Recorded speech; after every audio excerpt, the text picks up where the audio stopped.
Hello everyone, welcome to RBL academy. इस video में आप सभी के साथ डिस्कस करेंगे बांग्लादेश में हुए बम धमाके के बारे में और इसका बांग्लादेश के चुनाव पर क्या प्रभाव पड़ेगा। जब से शेख हसीना को सत्ता से हटाया गया है, बांग्लादेश का भविष्य आप कह सकते हैं एक बहुत ही अनिश्चित मोड़ पर आ खड़ा हुआ है। तनाव हर पल बढ़ रहा है। ऐसा लगता है मानो हर दिन अपने साथ एक नई चुनौती लेकर आ रहा हो। और देखिए, इसी बढ़ते तनाव के बीच एक दिल दहला देने वाली खबर सामने आई है। राजधानी ढाका में एक जोरदार धमाका हुआ है। शुरुआती खबरों के मुताबिक कम से कम एक व्यक्ति की जान चली गई और कई लोग घायल भी हुए हैं। मतलब इस एक घटना ने देश के संकट को और भी ज्यादा गहरा कर दिया है। तो सवाल ये उठता है कि असल में हो क्या रहा है। देखिए, ये सिर्फ एक बम धमाका नहीं है। नहीं, ये तो उस बड़े राजनीतिक बवंडर का एक छोटा सा लक्षण है जो धीरे धीरे पूरे देश को अपनी चपेट में ले रहा है। तो चलिए आज इसी की पर्दे खोलते हैं और समझने की कोशिश करते हैं कि बांग्लादेश में आखिर चल क्या रहा है। तो सबसे पहले बात करते हैं उसी घटना की जिसने इस पूरे मामले को एक नया और खतरनाक मोड़ दे दिया है। आखिर इस धमाके की असलियत क्या है? इस हमले की कीमत बहुत भारी थी।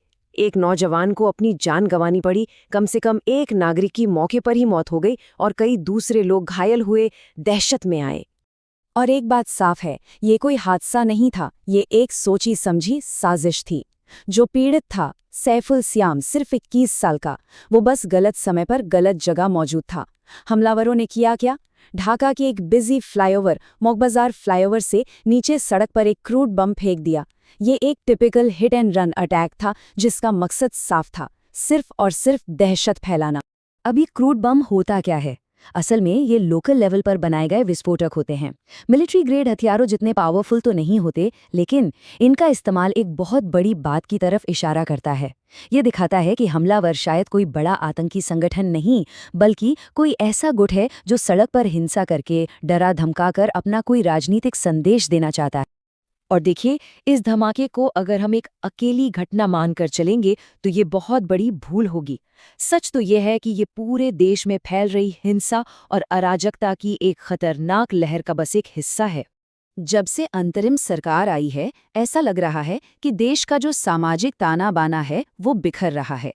सड़कों पर हर तरफ हिंसक प्रदर्शन हो रहे हैं, झड़पें हो रही हैं, आगजनी की घटनाएं बढ़ गई हैं। राजनीतिक विरोधियों को चुन चुनकर निशाना बनाया जा रहा है। और तो और अल्पसंख्यक समुदायों और हिंदू मंदिरों पर भी हमले हो रहे हैं। सब कुछ देखकर ऐसा लगता है मानो कानून और व्यवस्था का पूरा ढांचा ही चरमरा गया। तो अब आते हैं सबसे बड़े सवाल पर, आखिर ये सब हो क्यों रहा है? बांग्लादेश की सत्ता के लिए इस लड़ाई में मुख्य खिलाड़ी कौन-कौन हैं? यहीं से इस पूरे राजनीतिक खेल की असली तस्वीर साफ होगी। तो मोटे तौर पर देखें तो 4 बड़ी ताकतें हैं इस खेल में। एक तरफ है नोबेल पुरस्कार विजेता मोहम्मद यूनिस, जिनकी अंतरिम सरकार अभी सत्ता में है, लेकिन वो चुनी हुई नहीं है। दूसरी तरफ है शेख हसीना, पूर्व प्रधानमंत्री, जिन्हें सत्ता से बेदखल कर दिया गया और अब वो देश से बाहर हैं। फिर आते हैं विपक्ष के नेता तारिक रहमान, जो 15 साल के लंबे निर्वासन के बाद वापस लौट रहे हैं, जो अपने आप में एक बहुत बड़ी घटना है।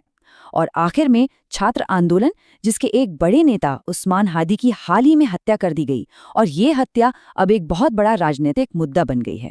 और उस्मान हादी की हत्या के बाद ही ये चौंकाने वाला बयान सामने आया। उनका परिवार अब सीधे सीधे बिना किसी लाग लपेट के यूनुस सरकार को उनकी मौत का जिम्मेदार ठहरा रहा है। उनके भाई ने तो यहाँ तक कह दिया कि जो हश्र शेख हसीना का हुआ वही यूनुस का भी हो सकता है। ये सिर्फ एक बयान नहीं है, ये देश में बढ़ते गुस्से और गहरे होते विभाजन का एक सबूत है।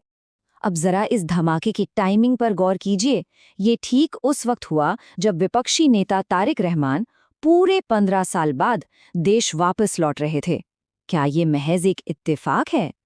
राजनीतिक गलियारों में तो इसे सीधे सीधे विपक्ष के लिए एक चेतावनी, एक धमकी के तौर पर देखा जा रहा है। तो इन सारी घटनाओं, इन सारी लड़ाइयों के केंद्र में अगर देखें तो एक ही बड़ा सवाल है जो इस पूरे संघर्ष की जड़ है, और वो सवाल है, देश में लोकतांत्रिक चुनाव कब होंगे? और यहीं पर अंतरिम सरकार पर एक बहुत ही गंभीर आरोप लग रहा है। सवाल ये उठाया जा रहा है कि कहीं ये अस्थिरता, ये अराजकता जानबूझकर तो नहीं फैलाई जा रही? क्या ये चुनाव टालने और अपनी गैर चुनी हुई सत्ता को लंबा खींचने की एक सोची समझी रणनीति है? चलिए अब इस पूरी तस्वीर को थोड़ा और बड़े पैमाने पर देखते हैं। क्योंकि बांग्लादेश में जो कुछ भी हो रहा है उसकी लहरें सीमा पार भी महसूस की जा रही हैं। सवाल है कि इसका भारत पर क्या और कैसे असर पड़ सकता है। और भारत की चिंताएं वाकई में बहुत जायज़ हैं। सबसे पहली बात तो है हमारी लंबी साझा सीमा, जहां सुरक्षा का खतरा हमेशा बना रहता है। दूसरा, अगर वहां हालात और बिगड़ते हैं तो शरणार्थियों की एक बड़ी लहर भारत की तरफ आ सकती है, जिसका सीधा दबाव हमारे बॉर्डर वाले राज्यों पर पड़ेगा। और इन सब के ऊपर बांग्लादेश में धार्मिक कट्टरता का बढ़ना और भारत विरोधी नारों का उठना, ये सब भारत के लिए एक बहुत बड़ी चिंता का विषय है। तो आखिर में हम उसी सबसे बड़े सवाल पर वापस आते हैं, क्या बांग्लादेश इस बर्बादी के कगार से वापस लौट पाएगा? इस देश का भविष्य अब इन राजनीतिक ताकतों के अगले कदमों पर टिका है। और यकीन मानिए, सिर्फ भारत ही नहीं, पूरी दुनिया की नज़रें इस वक्त बांग्लादेश पर हैं। दोस्तों, मैं उम्मीद करता हूँ वर्तमान समय में बांग्लादेश में क्या चल रहा है इसके बारे में आप सभी को पूर्ण जानकारी मिली होगी। आप सभी इसके बारे में क्या सोचते हैं हमें कमेंट सेक्शन में ज़रूर बताइएगा। यदि आप सभी को वीडियो पसंद आई है तो लाइक करिएगा और चैनल पर नए हैं तो चैनल को सब्सक्राइब करके बेल आइकन प्रेस कर लीजिए। आप सभी को ऐसी वीडियो लगातार मिलती रहेंगी। वीडियो देखने के लिए आप सभी का बहुत बहुत धन्यवाद। मिलते हैं नेक्स्ट